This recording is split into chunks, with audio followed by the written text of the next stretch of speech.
I'm Aryeh Schwartz, And I'm Rachel Galligan. and welcome to the Winsidr Show, where it's all about the W. Game 5 of the Connecticut Sun versus Chicago Sky was a game to remember. There is so much to discuss, so let's dive right in.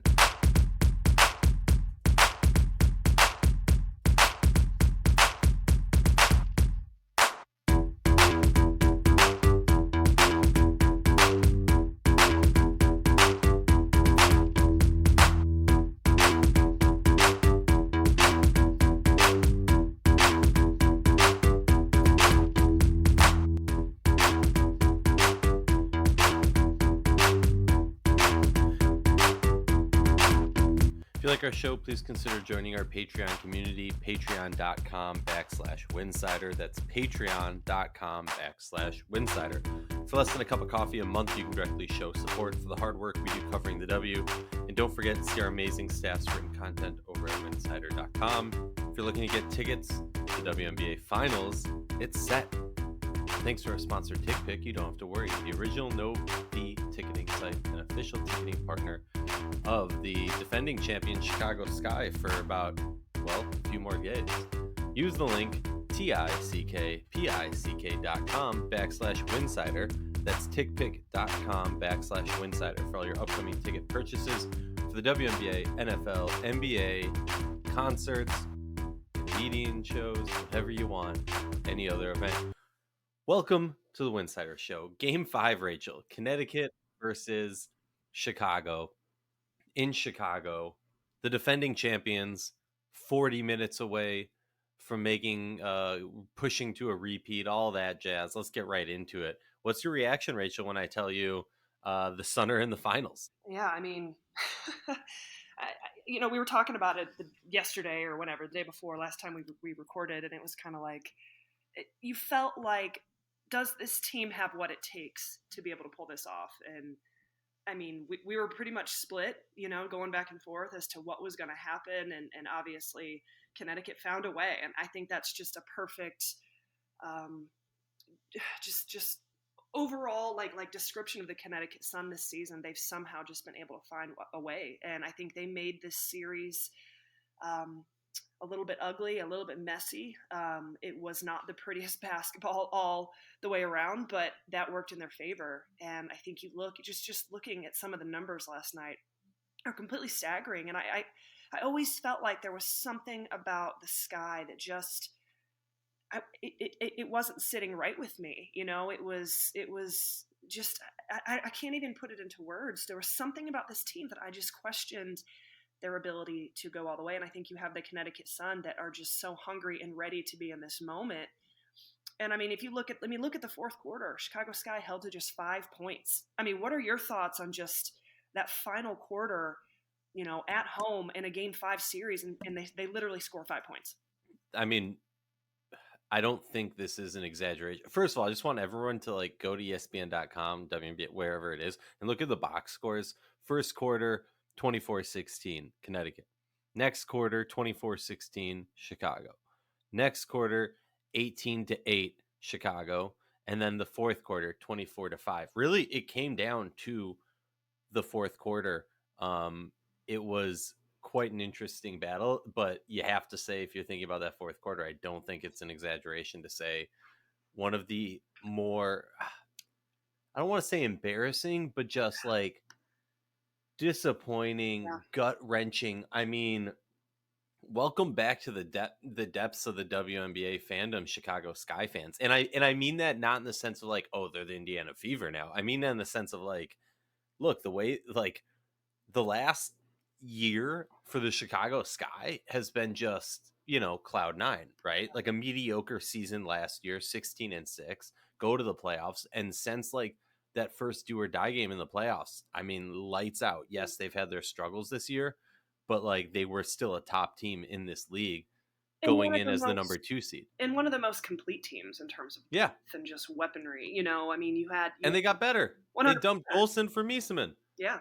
I mean, phenomenal season by the Sky. And I mean, you goes down to a Game 5, and I think all of us, this is nothing against Connecticut, but a lot of people were fully prepared to just kind of write Chicago in there with Vegas in the finals. And it would have been a hell of a finals. I think that itself could have gone to 5 games,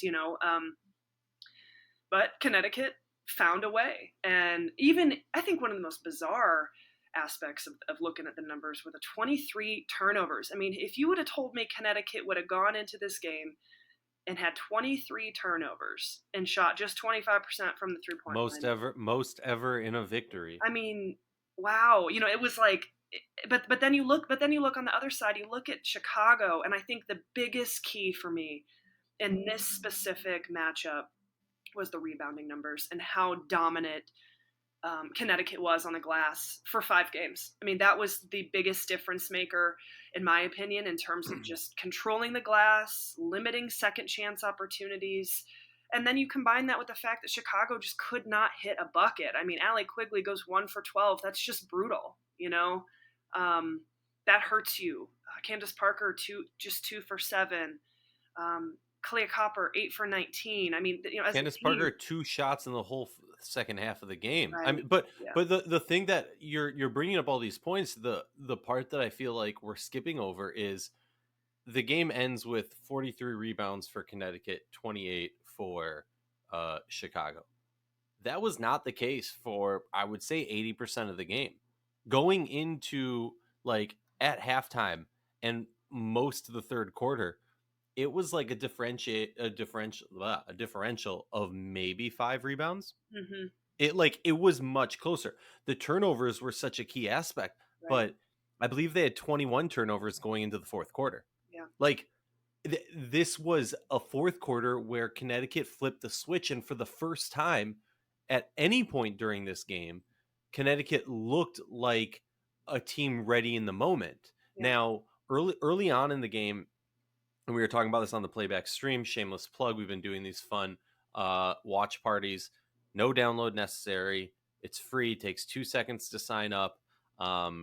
Everyone watches together. I always say, like, as a WNBA fan, I've spent a lot of time watching epic WNBA games by myself. It's really fun to share the moment with people who know basketball and appreciate it and love the league like we do. The link is getplayback.com/room/Winsidr. That's getplayback.com/room/Winsidr. We'll be doing a stream, obviously, Sunday, game 1, Let's 3 go. p.m. Eastern. But like we were talking about it, and look, Connecticut was happy early on in the game because they were still in it, right? End of the first quarter, 24-16. Going into halftime, it was tied. Mm-hmm. And what Chicago was able to do, similar, and I kept bringing this up, it was very similar in my mind to, and I saw a lot of similarities between Chicago and Vegas throughout this season. But what Chicago was able to do in the first half was very similar to what we saw from Vegas in the second half of game 4 in the final of the semifinals against Seattle, where the defense was just earth shattering. It was anytime somebody crossed, what do they call it, the timeline? You had a defender in your face, a quick trap came, maybe a fake trap, force you to quick pass out, and then a trap on the second player. Like, the defense was exquisite in like throughout the game. And yes, Connecticut was finding ways to muck things up, as everyone loves to say. I've never heard that phrase used so much until 2022 Connecticut Sun. But it was just really impressive, and then Connecticut finally seemed to calm down and like almost embrace the chaos in the fourth. Yeah, and that's how they want to play. And I think Connecticut, and I would have to really sit down and crunch some numbers and get really analytical with it, which I probably will end up doing later today. But I'm really fascinated to understand how this team has turned it on defensively. And it's not just defensively, but it's just keeping Chicago on their heels. And I feel like for a majority, for the bulk of this series, that's what they were able to do.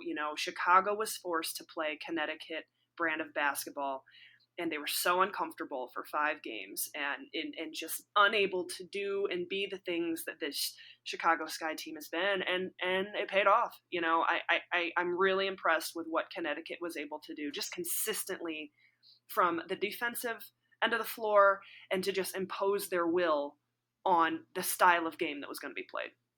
Interesting little tidbit. Game 1, final score, Connecticut 68, Chicago 63. And game 5, final score, Connecticut 72, Chicago 63.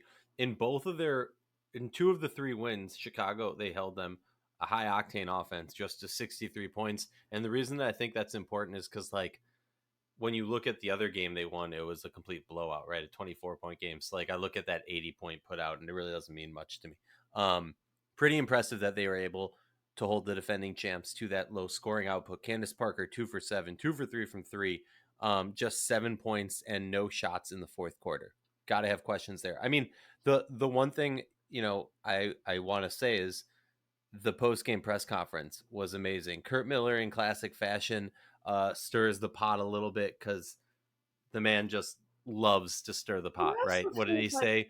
but I also think that like he is such a man of like random facts and numbers and statistics, and like he's gonna pull things out that like, hey, did you know? Da da da da da, and he rattle off some sort of abstract fact. But I took it as more of like a compliment, But Oh, totally. I just say that, or this is my one gripe with it. Say that during the series or before the series. mhm. Don't when you say it after, it's just like, okay, and like say it before, kind of like with your chest, right? I got confidence in my team.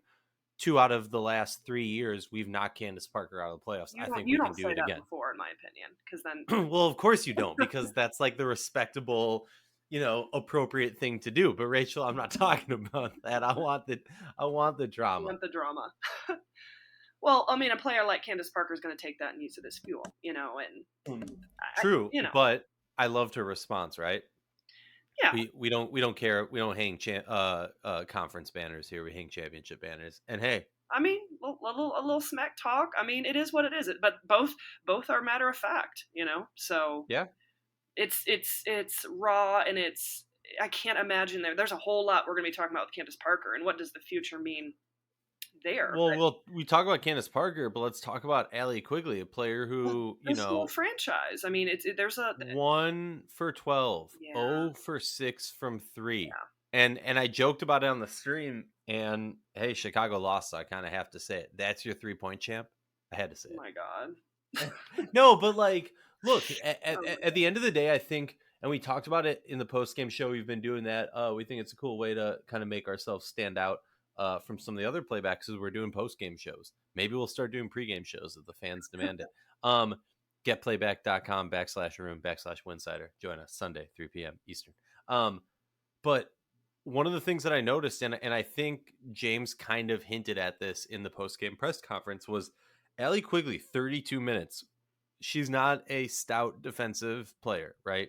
She shot 1 for 12, 0 for 6 from three. Dana Evans did not play. Julia Alamon, just 7 minutes. Now, when Rebecca Gardner got in there, granted, she went 1 for 2. She's a defensive specialist, hit a big shot when it was needed, got a steal, got a rebound, only one turnover, and played effective defense at times, and annoying, pesky defense. I think for me, that's kind of the big question. It wasn't so much at Candace Parker, right? Like she's filling the stat sheet in other ways: 9 rebounds, 3 assists, 3 steals, 4 blocks. But at the end of the day, like it felt to me, if we're gonna look back at this morning after reaction, it felt to me that James went with the vets, god. kind of, and like, look, I'll say both sides of the coin, right, or both sides of the sword, as it were. On the one side, it's this team, as we've talked about all season, made their bread and butter, made their cha-ching by winning those close games with the vets. So it makes sense to play the vets, right? And they just won a championship together. On the other hand, the writing was on the wall that Allie Quigley was not going to hit a big time three when they needed her to kind of tie this game up or whatever it might be. That's the big question mark for me. You know, Is where, yeah. yeah, I get where you're going with that. I can't knock Wade in his decision making to ride the vets. I mean, this is Allie Quigley here.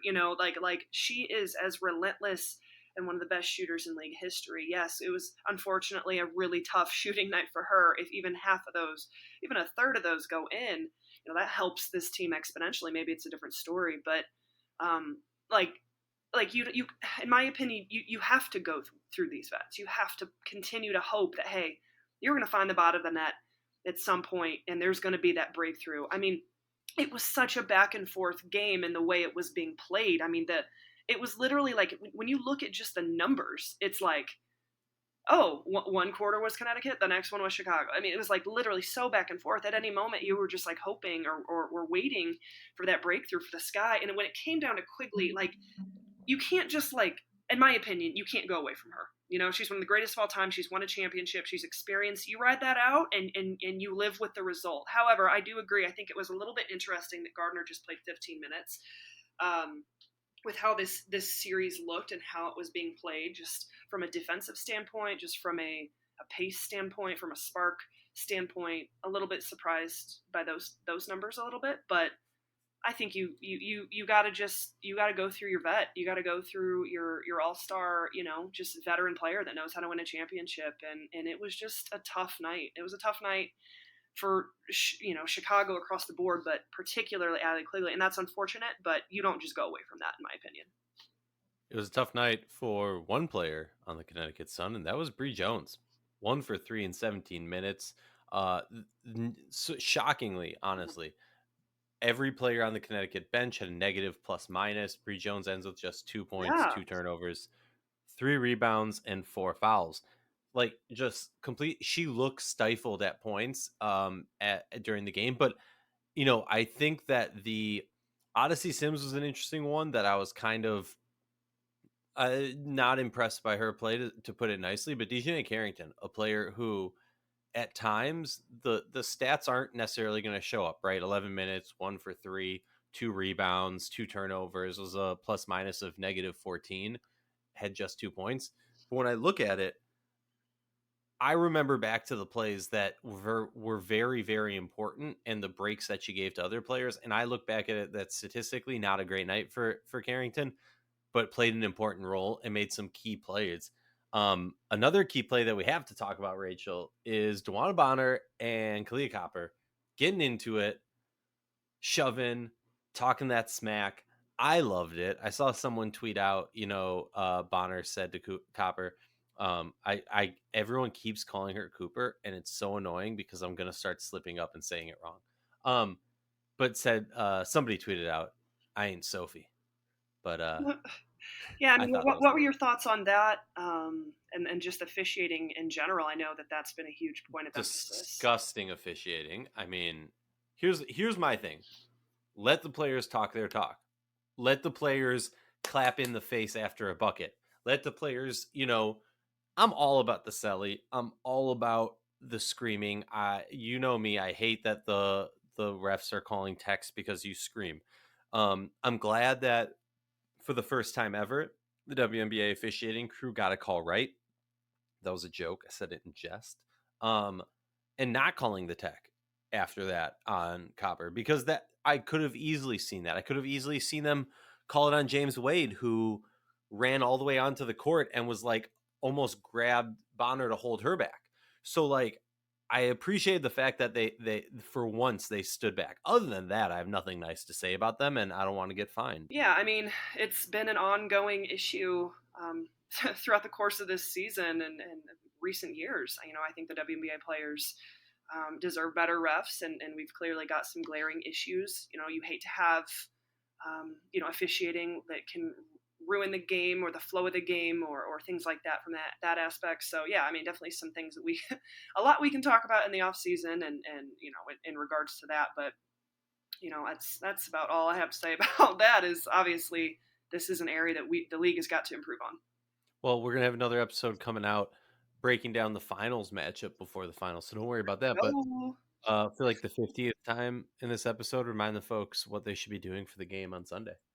Join us. We will be doing one of our really fun watch parties, game 1 of the finals. Really looking forward to it, as the Connecticut Sun head to Las Vegas on their private jet. On the PJ.